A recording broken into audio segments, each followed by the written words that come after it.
trying to get ahead also. Is anybody writing about contrabands and the contraband policy? Yeah.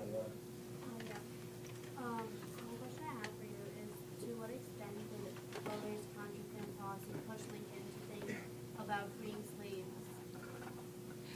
Yeah. So how much of the contraband policy pushed Lincoln to think about actually freeing slaves and think about passive emancipation policy? You know, I quote in my book here a sentence, I think, from the New York Herald, which was a rather conservative newspaper, which said, "These Negroes, as they called them then, in our army camps," that is the contrabands, "have put the question of slavery on the national agenda." Not only them, but the slaves running away to Union lines from the very beginning of the war forced the Lincoln administration to start making policy about slavery. The contraband policy, as you know, was initiated by Benjamin Butler at Fortress Monroe in Virginia early in the war, like May 1861, a month after the war began. When some slaves run away and he refuses to come to the fort and he refuses to send them back. And he calls them contraband of war, which legally speaking is a complete misuse of language. There is a very specific meaning to contraband, which is goods of military value carried by a neutral party. That in other words, if the British were shipping cannons to the South, that's contraband, and the Union would have a right to seize it. They didn't have a right to seize British ships just in general, but if the ships are carrying military hardware, they can seize it if it's going to their opponent. That's contraband. This has nothing to do with that. But Butler says, well, these are property which are being used by the rebel army, because these guys are actually building fortifications and that kind of thing. So I'm going to declare them contraband, and I'm not going to send them back. Why should I send guys back who are going to work against my army? That doesn't make, here's a shovel, build some stuff for me, not for them. So, and then it completely falls apart as soon as the word gets out. Hey, you can get free if you get to Fortress Monroe. Then all sorts of people come, women, children, old people. They're not working for the Confederacy, but he says, all right, come on in. And the administration allows this to happen. And so the contraband policy is one of the catalysts for emancipation policy. It's not the only one, but it stimulates by early 1862, Congress has prohibited the Army from sending fugitive slaves back. It's part of a very complicated path to emancipation, but I think it's what triggers the slavery issue. Because as you all know, and everybody knows, at the beginning of the war, Lincoln says, this is not about slavery, it's about Union. He's trying to keep those border states in the Union. He's trying to keep the broadest support in the North. You know, there's a lot of people in the North willing to go to war for the Union, but not willing to go to war against slavery. But it begins to unravel partly because of these contrabands constantly running away to Union lines and forcing the government to make decisions about what to do with them. So it is an important feature of the trajectory here. Since Professor Foner mentioned British ships, why don't we go to the diplomatic issue? Hi, I'm Neve. Hello. I'm discussing the decision for the British not to intervene on behalf of the Confederacy and how that affected the course of the war and the eventual outcome. And Professor Oakes suggested that British intervention never really considered intervening on behalf of the Confederacy, Right. but it was simply Confederate hopes.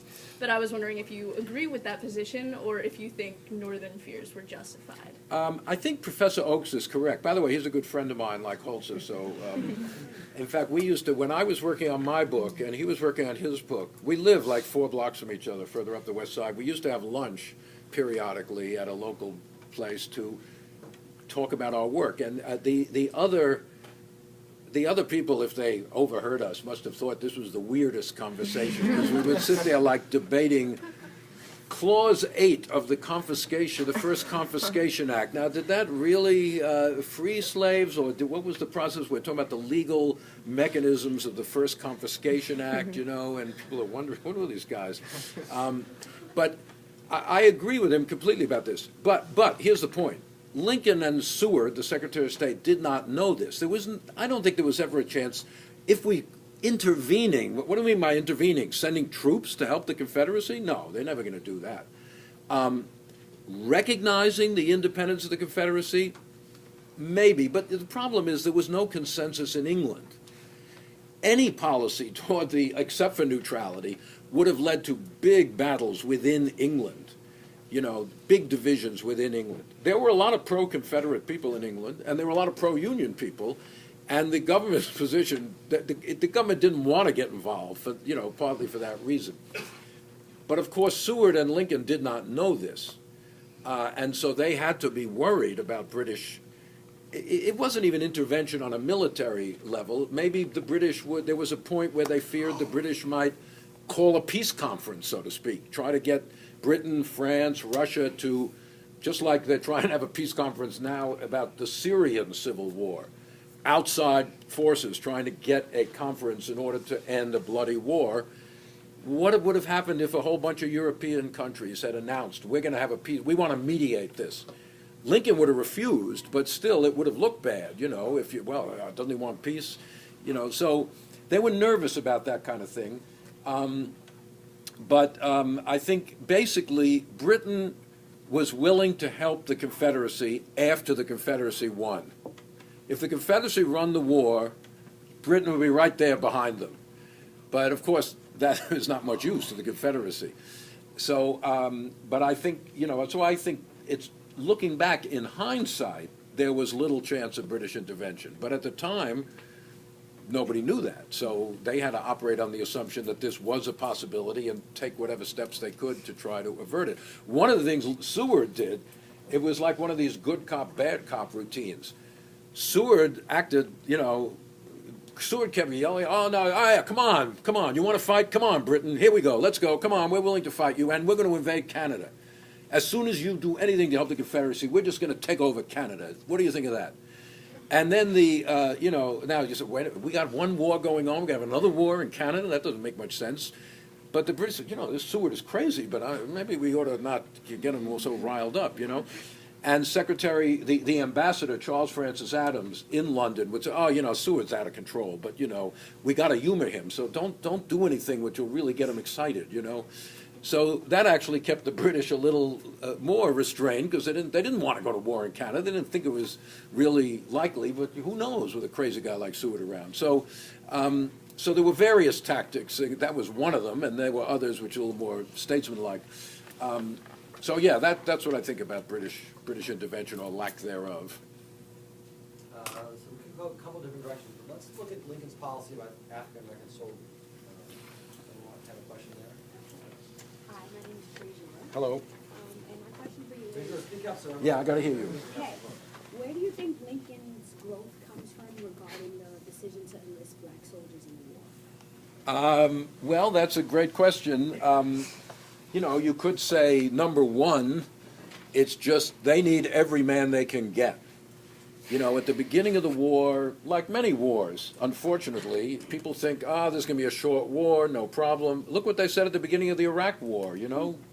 President Bush and Secretary Rumsfeld will win the war in a week and they will greet us with flowers, you know. So what's the problem?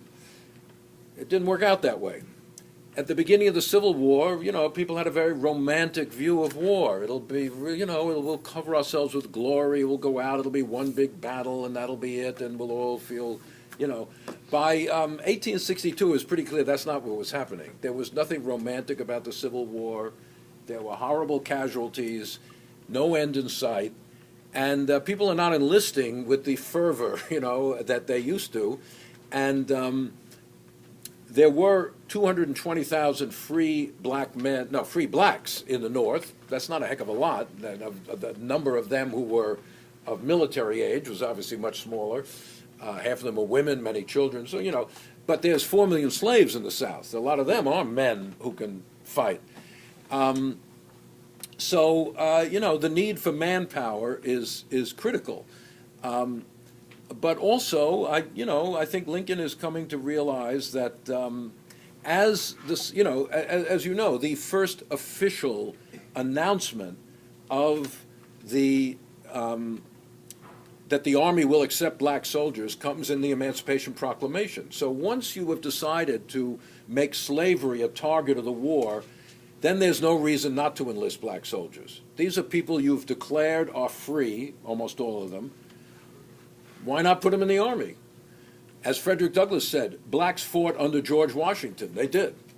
Blacks fought under Andrew Jackson at the Battle of New Orleans. What's the problem with Lincoln? Why can't they fight under Lincoln? So I think, and also Lincoln, by that point, the border states were no longer such a big concern. There was no more chance that Maryland or Kentucky would secede. At the beginning, he's very, very cautious about doing anything which might drive the four